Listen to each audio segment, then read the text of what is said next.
នេះគឺជារថយន្ត Vertrac មួយគ្រឿងដែលសាលាលេខភ្នំពេញ 2CD 95 និង 46 ធ្វើដំណើរមកពី Stop Century ក្នុងទិសដៅរបស់គាត់ពីជើងទៅត្បូងមកដល់ចំណុចលើកោងបានរេចង្កូតបុកនឹងរថយន្តព្រុសមកតាហឹងឡោងទៅបុកកង់3ហើយក៏រេមកបុកនឹងរថយន្ត350មួយគ្រឿងទៀត450ហើយនេះរថយន្ត450មួយគ្រឿងនេះទាំងជាប់ហើយចាស់កង់3តែធ្លាក់នៅមុខនឹងចេះសំណាងដែលរថយន្តនេះចាប់ប្រាំងតាន់បើអត់ចាប់ប្រាំងតាន់មិនដឹងថាមនុស្សទៅជាយ៉ាងណានេះគឺជាកង់3របស់គាត់ប្រិមជនកង់3នេះគាត់ថាគាត់បងប្អូនជាបរដ្ឋក៏បញ្ជាក់ថាកង់3នេះគឺមកពីបណ្ដោយផ្លូវ2004ក្នុងទិសដៅរបស់គាត់ពីត្បូងតែទៅជើងមកដល់ចំណុចកាត់ហេតុមិនដឹងថារថយន្ត Ford នេះបុកយ៉ាងម៉េចបានផ្លោមនុស្សដល់ថ្នាក់រងរបួសធ្ងន់ធ្ងរត្រូវបានជូនទៅទីពេទ្យគឺប្រជាពលរដ្ឋគាត់ថាច្រាស់មកបុកតែម្ដងយើងមិនដឹងទេនេះបើតាមការបញ្ជាក់ពីបងប្អូនប្រជាពលរដ្ឋគាត់មកដល់ណាអូនេះទៅនេ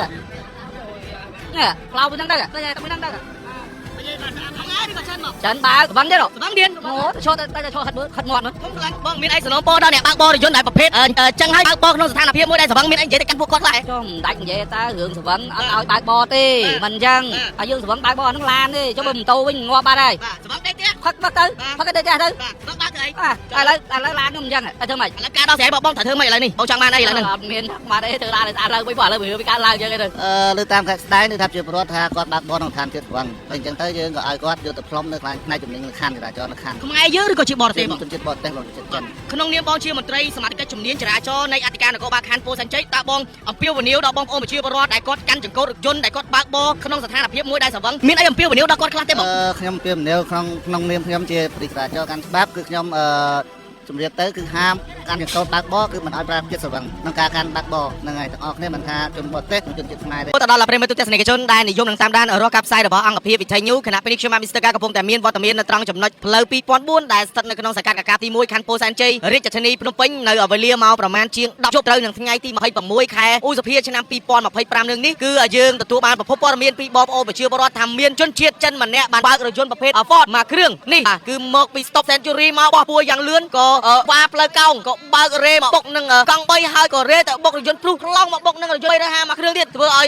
អ្នកបើកកង់3គឺរងរបួសយ៉ាងធ្ងន់ធ្ងរត្រូវបានក្រុមគ្រូពេទ្យធ្វើការសង្គ្រោះដឹកយកទៅមន្ទីរពេទ្យដើម្បីធ្វើការសង្គ្រោះនេះគឺជាកង់3របស់គាត់ប្រិមជនកង់3នេះគាត់ថាគាត់បងប្អូនជាពលរដ្ឋក៏បញ្ជាក់ថាកង់3នេះគឺមកពីបណ្ដោយផ្លូវ2004ក្នុងទិសដៅរបស់គាត់ពីត្បូងតែទៅជើងមកដល់ចំណុចកើតហេតុមិនដឹងថារថយន្ត Ford នេះបុកយ៉ាងម៉េចបាត់ផ្លោមនុស្សដល់ថ្នាក់រងរបួសធ្ងន់ធ្ងរត្រូវបានជូនទៅមន្ទីរពេទ្យគឺប្រជាពលរដ្ឋគាត់ថាច្រាស់មកបុកតែម្ដងយើងមិនដឹងទេនេះបើតាមការបញ្ជាក់ពីបងប្អូនប្រជាពលរដ្ឋគាត់មកដល់ណានេះ Ford បាទ Ford រថយន្តហើយផ្លោងមិនតិចទេម៉ាំងឡើងរួញមនុស្សហ្មងឥឡូវនេះត្រូវបាន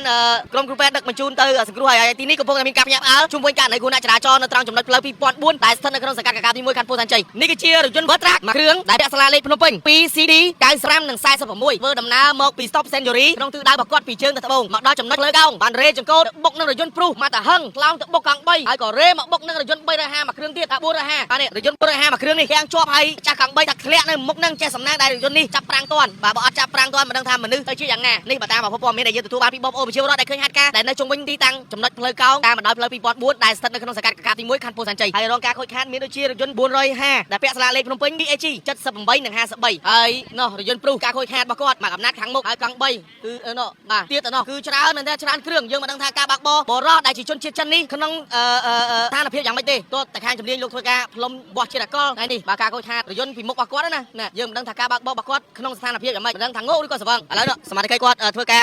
រហៅសួរនាំសិនជុំវិញការនៃគ្រោះថ្នាក់ចរាចរណ៍បងបើករថយន្តមកអីបងអូខ្ញុំបើកនេះបើក3 450ហ្នឹងហើយបើកមកពីណាបងមកពីអានោះមកពីពលានអានេះវាឡើងវ៉ាកោងចូលនេះមកស្របទៅជាមួយគ្នាលឿនវាមកចូលនោះឃើញចូលអាព្រុសឡាក់តិចឲ្យហ្នឹងចូលអាព្រុសមកទៀតបាទឲ្យមិនហក់ចូលឡានទៀតតែមិនដឹងថាបុកមិនបុកអាផាសាមិនដឹងបុកមិនឥឡូវបងសួរធ្វើមិនបុកផាសាបានវាមិនដឹងថាផាសានឹងឃើញអូនេះផាសាបែរជាគាត់ជាន់5អូនេះទៅនេះផ្លោមិនដឹងទៅតែមិនដឹងទៅបើនិយាយភាសាខ្មែរឬក៏ចិនមកចិនបើស្វឹងទៀតស្វឹងទៀតអូឈរតែឈរខាត់មើលខាត់មាត់មើលខ្ញុំខ្លាញ់បងមានអីសំណពរដល់អ្នកបើកបររថយន្តដែលប្រភេទចឹងហើយបើកបរក្នុងស្ថានភាពមួយដែលស្វឹងមានអីនិយាយទៅកាន់ពួកគាត់ខ្លះចុះមិនដាច់និយាយតើរឿងស្វឹងអត់ឲ្យបើកបរទេមិនចឹងហើយយើងស្វឹងបើកបរហ្នឹងឡានទេចុះបើម៉ូតូវិញងាប់បាត់ហើយស្វឹងដេកទៀតផឹកទៅផឹកទៅចាស់ទៅស្វឹងបើកទៅអីឥឡូវឡានខ្ញុំមិនចឹងទៅធ្វើម៉េចឥឡូវការដោះស្រាយបងត្រូវធ្វើម៉េចឥឡូវនេះបងចង់បានអីឥឡូវនេះអត់មានមកទេធ្វើឡានស្អាតឡើងវិញបងឥឡូវវាកើតឡើងចឹងទេតែធ្វើឡានស្អាតទេបាទគាត់សំខាន់នោះស្អាតនោះគ្នាត្រូវទៅពេទ្យទៅនោះងុនណាបងអើយកង់3វិញធ្ងន់ណាស់អរគុណបងអរគុណដល់ក្តីគោរពបងបាទនេះបើតាមការបញ្ជាក់ណារថយន្ត Ford នេះបើតាមប្រភពព័ត៌មានដែលបងដែលគាត់ប្រាប់ថាគាត់តែឈរក្លិតក៏ធំក្លិនដែរអញ្ចឹងឥឡូវនេះគាត់មានអីទេគាត់ថាធ្វើតាឡានគាត់ឲ្យស្អាតមកហើយការដោះស្រាយនេះទុកឲ្យខាងជំនាញចរាចរណ៍ផ្លូវគោកនៃស្នងការនគរបាលរាជធានីភ្នំពេញលោកធ្វើការដោះស្រាយដោយសារតែរថយន្ត Ford គាត់មកគ្រឿងនេះបើកបរដោយជនជាតិចិនគាត់ធ្វើដំណើរនេះគាត់បានបុកបាទរថយន្តព្រុសផងកង់3ផងបាទ400Aផងហើយធ្វើឲ្យម្ចាស់កង់3គឺរងរបួសយ៉ាងធ្ងន់ធ្ងរទៀតបាទជាច្រើនមែនទែនអញ្ចឹងសមត្ថកិច្ចយើងមិនទាន់ដឹងថាសមត្ថកិច្ចគាត់ខាត់ខ្លួនឬអត់ទេបាទប៉ុន្តែមានសមត្ថកិច្ចនៅឈរចិត្តឡើយទេយើងមិនដឹងថាការសមត្ថកិច្ចមូលដ្ឋានលោកធ្វើការយ៉ាងម៉េចទេប៉ុន្តែទីទៀតយើងនឹងសាកសួរទៅខាងសមត្ថកិច្ចមូលដ្ឋានបន្តទៀតជុំវិញករណីគ្រោះថ្នាក់ចរាចរណ៍នៅត្រង់ចំណុចផ្លូវ2004ដែលស្ថិតនៅក្នុងសង្កាត់កកាទី1ខណ្ឌពោធិ៍សែនជ័យគឺធ្វើការយកទៅវាស់វែងយកទៅរក្សាទុកនៅឯស្នងការចរាចរណ៍ផ្លូវគោកដើម្បីធ្វើការដោះស្រាយគ្នាតាមនីតិច្បាប់ជុំវិញករណីគ្រោះថ្នាក់ចរាចរណ៍ដែលយើងទទួលបាននេះគឺរថយន្ត3គ្រឿងនិងកង់3មួយគ្រឿងគឺបណ្ដាលឲ្យមានមនុស្សម្នាក់រងរបួសធ្ងន់ធ្ងរត្រូវបានបញ្ជូនទៅមន្ទីរពេទ្យអរគុណបាទប្រជាជនឥឡូវនេះកម្លាំងជំនាញនៃចរាចរណ៍នៃអធិការនគរបាលខណ្ឌពោធិ៍សែនជ័យបានធ្វើការឃាត់អ្នកបើកបររថយន្ត Ford Ranger World Truck នេះឡើងទៅ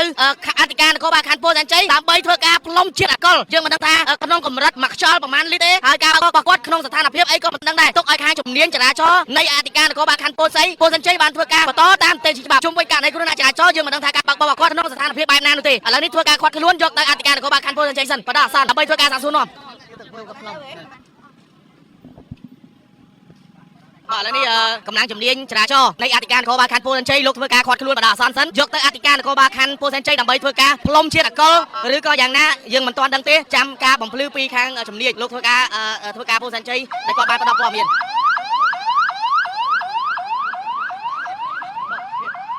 គ្រប់ជំរាបសួរ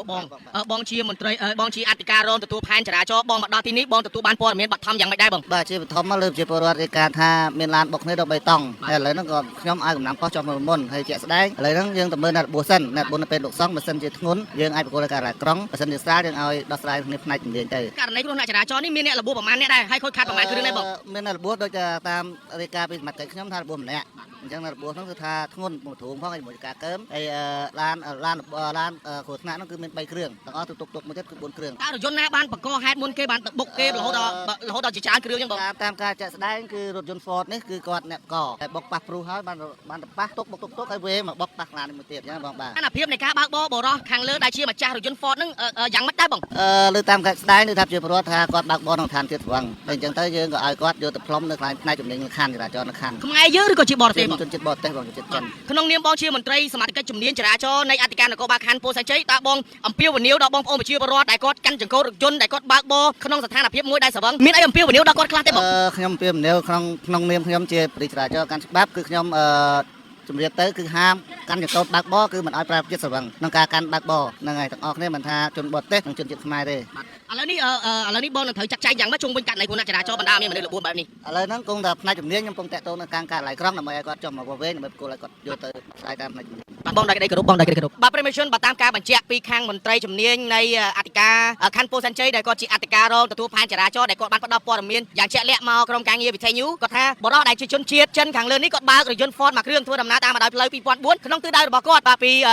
ពីជើងទៅត្បូងមកដល់ចំណុចកាត់ហេតុក៏បានបុករថយន្តព្រុសហើយក៏បានបុកកង់3រេទៅបុកនឹង450មួយគ្រឿងទៀតបណ្ដាលឲ្យម្នាក់កង់3នេះគឺរងរបួសយ៉ាងធ្ងន់ធ្ងរត្រូវបានបញ្ជូនទៅមន្ទីរពេទ្យឥឡូវនេះគាត់កំពុងតែធ្វើការនាំអ្នកបើកបររថយន្ត Ford ដែលជាជនជាតិចិននេះយកទៅអធិការនគរបាលខណ្ឌពោធិ៍សែនជ័យដើម្បីធ្វើការផ្លុំជាតិអាល់កុលនិងវាស់ជាតិអាល់កុលដើម្បីមើលថាគាត់ប្រើប្រាស់នៅរថយន្តគាត់បើកក្នុងស្ថានភាពបែបណាហើយប្រមាណលីត្រក្នុងមួយខ្យល់ឥឡូវនេះសមាជិកលោកកំពុងតែធ្វើការវាស់វែងយករថយន្តយកទៅរក្សាទុកនៅឯស្នងការចរាចរណ៍ផ្លូវគោកដើម្បីរងចាំការដោះស្រាយគ្នានៅពេលក្រោយទៀតអរគុណខ្ញុំបាទមីស្ទ័រការរួមទាំងលោកតាក៏សូមលំអរកាយគ្រប់លាបើសិនជាមានពាក្យពេចន៍ខុសឆ្គងត្រង់ណាមិនសមរម្យក៏សូមខន្តីអភ័យទោសដោយ